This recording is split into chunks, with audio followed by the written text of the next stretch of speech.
Haleluya. Shalom semua. Tiba masanya untuk satu lagi perkongsian firman Tuhan dari Rhapsody Reality. Puji Tuhan. Dari firman Tuhan, kita dapat menemui banyak pengajaran yang sangat berguna. Dan sebab itulah ianya penting untuk kita mempelajari firman Tuhan. Haleluya. Oleh itu, hari ini Pastor Chris ingin menyampaikan sebuah mesej yang bertajuk Ikuti dan percayailah firman. Haleluya. Mari kita renungkan bersama.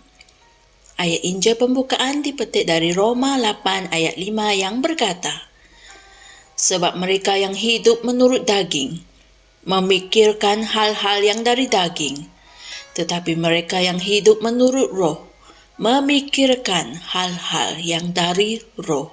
Inilah firman Tuhan. Alkitab memberitahu kita tentang keluarga Daud dan keluarga Saul.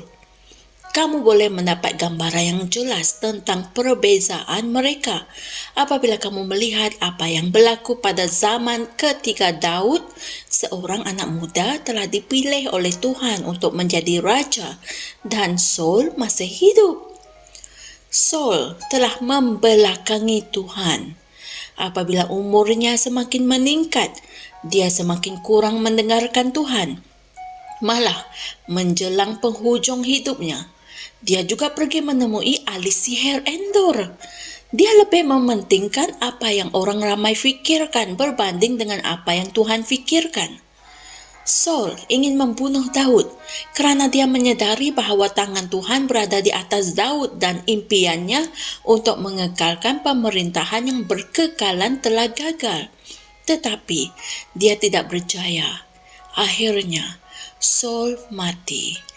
Tetapi keluarganya berterusan menganiayai Daud disebabkan oleh cita-cita mereka yang tamak.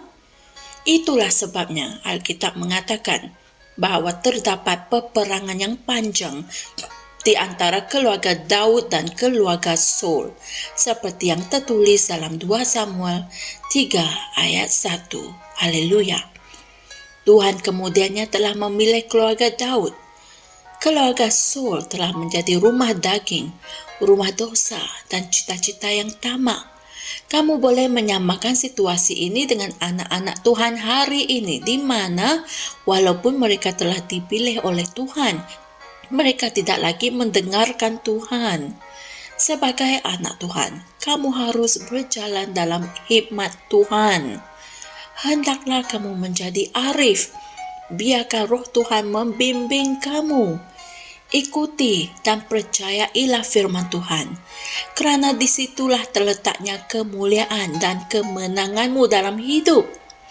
Biarkan firman berkuasa sepenuhnya, di mana dengannya kamu menilai segala sesuatu, dan kamu pasti akan mengalami perjalanan kejayaan, kemenangan, dan kemajuan yang jelas. Haleluya.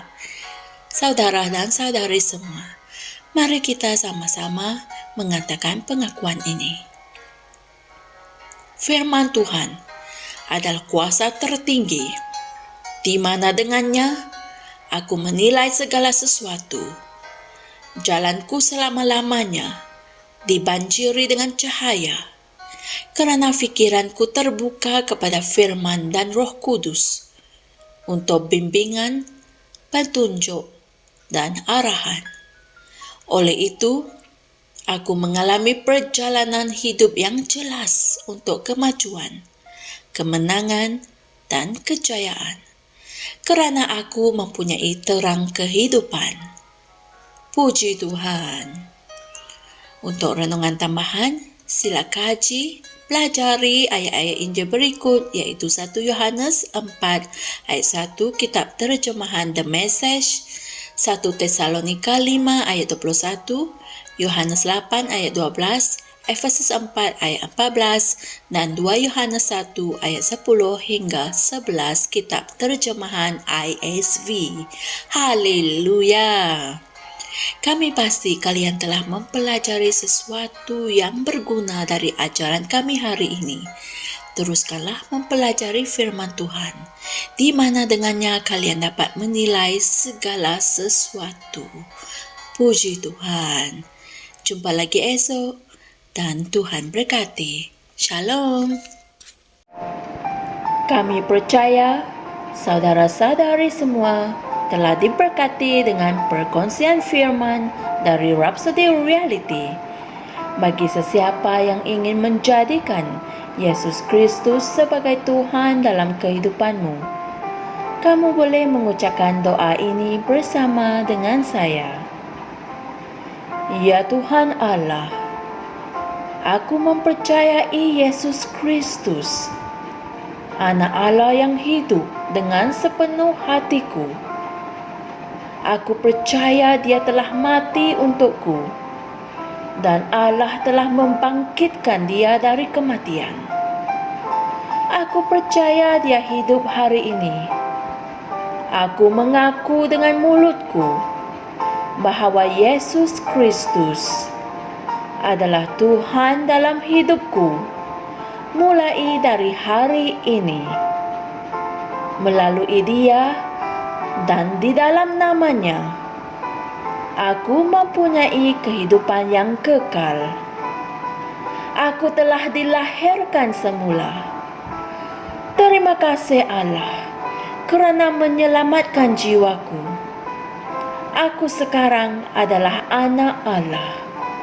Haleluya. Tahniah, sekarang kamu telah menjadi anak Allah. Untuk apa-apa sebarang pertanyaan atau untuk mendapatkan lebih banyak maklumat mengenai bagaimana untuk bertumbuh sebagai seorang Kristian, Anda semua boleh hantar mesej di akaun Facebook kami atau email kami di tni.msia@gmail.com. Sekali lagi, tni.msia@gmail.com. Tuhan berkati Anda semua.